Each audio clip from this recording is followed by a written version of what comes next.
The tears came without warning that morning, sliding down Sarah's face as she counted out crumpled dollar bills on her tiny kitchen counter. $73. That's what stood between her and complete financial devastation. Her hands trembled as she sorted the bills into mental categories: rent, utilities, food, or medication. The cruel math that had become the unwanted soundtrack of her life.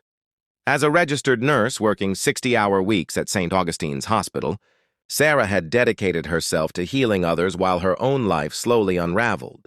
Student loan debt had swallowed her like a whale, and the cost of living in the city had become an impossible burden that grew heavier with each passing month. She caught her reflection in the microwave's dark glass. At 28, she looked exhausted, worn down by years of giving everything she had to everyone but herself. But even in that moment of despair, with her apartment cold because she couldn't afford to turn up the heat, Sarah made a decision that would change everything. She would go to work and do what she always did: show up, help people, and trust that somehow everything would work out.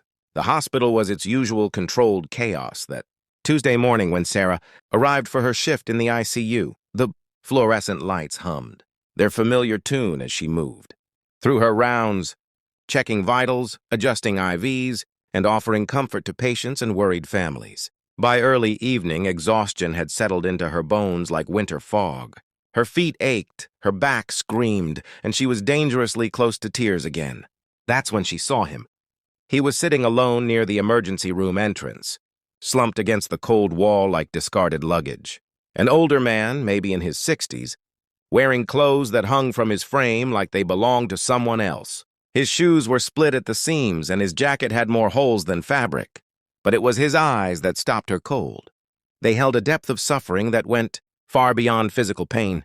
He was shivering, clearly not dressed for the October chill, and every few seconds, he would clutch his left side as if something inside him was breaking. Sarah knew she should have kept walking. Her shift was almost over. She needed to get home, needed to figure out how to stretch those $73 into survival. But something ancient and unshakable inside her, something that had driven her into nursing in the first place, refused to let her walk past. "Hey there," she said softly, kneeling down to meet his eye level. "Are you okay? Do you need help?" The man looked at her with surprise, as if he wasn't used to being seen anymore. "I'm fine, honey. Just tired. Just tired." But his voice cracked on the last word, and Sarah knew better. She'd learned to read pain in the smallest gestures, the slightest shifts in tone. Against every rational argument her depleted brain was making, Sarah sat down next to him right there in the hospital corridor. She asked his name. It was Marcus, and she listened as he told her his story in fragments. He'd lost his job 6 months ago, then his apartment, then his grip on the life he'd known. He had nowhere to go, no one who wanted him around anymore. Tonight, he'd decided to come to the hospital because the chest pain he'd been ignoring had finally become impossible to ignore. "Let me get you checked out," Sarah said, already standing and extending her hand. "Come on, we can't have you sitting here like this." What followed was 3 hours that should have been impossible in a hospital bound by protocols and regulations, but Sarah knew how to navigate those systems. She called in favors, spoke to an attending physician who'd worked with her for years, and trusted her instincts. And she made sure Marcus got an EKG, blood work, and a full examination. Nothing critical showed up on the tests, but his exhaustion was real, as was his malnutrition, and the general deterioration of someone who'd been living on the streets. When it was time to release him, Sarah faced a choice that tormented her. The hospital social worker had a plan, a referral to a men's shelter, a list of resources. It was all technically sufficient, but something told her it wasn't enough. She drove Marcus to her apartment. It was a reckless decision, the kind that made her landlord's disapproving voice echo in her head. But she made him a meal from the sparse groceries in her kitchen, a modest pasta, vegetables, and some canned broth. She gave him her bed and slept on the couch. And in the morning, over coffee she could barely afford, she helped him connect with a transitional housing program that specialized in getting older adults back on their feet. She didn't expect to see Marcus again. That's not why she'd helped him. But 2 weeks later, he called her. A social worker had helped him get a phone and told her he'd gotten into the housing program and that he'd landed a part-time job at a local library. She felt a flutter of joy. That was worth more than all the dollars she'd ever counted on her kitchen counter. 3 months passed. Sarah's financial situation had improved marginally. A small raise, a second shift here and there, but she was still living paycheck to paycheck. Marcus became an occasional presence in her life, stopping by with fresh bread from a bakery near the library, or just checking in to see how she was doing. He seemed different now, more solid, like a person who believed he had a future again. Then came the Tuesday that changed everything. Sarah was leaving work when she heard her name called out across the parking lot.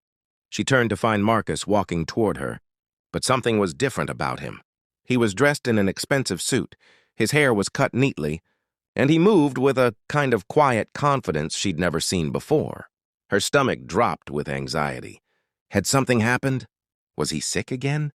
"Sarah, we need to talk," he said, and he took her hands. "I haven't been completely honest with you. My real name is Marcus Wellington. I was CEO of Wellington Industries until a heart attack forced me to step back. I went into hiding because I needed to remember what it meant to be human. I needed to strip everything away and see who would help a nobody. And you did. You gave up so much for someone you'd never met." Sarah's mind was spinning, trying to process what he was saying, but Marcus wasn't finished. "I've spent the last 3 months rebuilding my life, and I've hired investigators. I know everything about your situation, your debts, your sacrifices. But more than that, I've gotten to know your character. You are the rarest kind of human being, someone who gives when they have nothing. That's not something money can teach you." He reached into his jacket and pulled out an envelope. "This represents your student loan debt being paid in full. But that's not why I'm here." He got down on one knee right there in the hospital parking lot, and Sarah's hands flew to her mouth.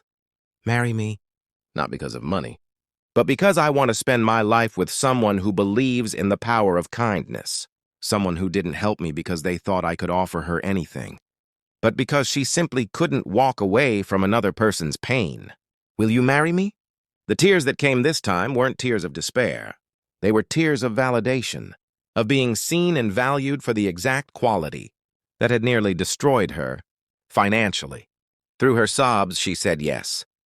The story didn't end with a fairy tale, though it transformed into something better, a genuine partnership built on shared values and authentic love. Sarah quit her second shift and returned to school to get her master's degree in nursing administration.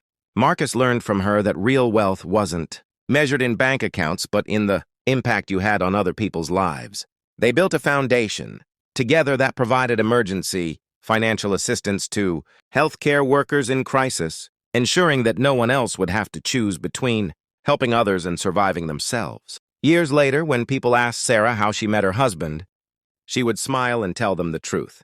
She helped a man who needed her, and in return she found the most important thing she'd ever lost: faith in a universe where kindness still mattered.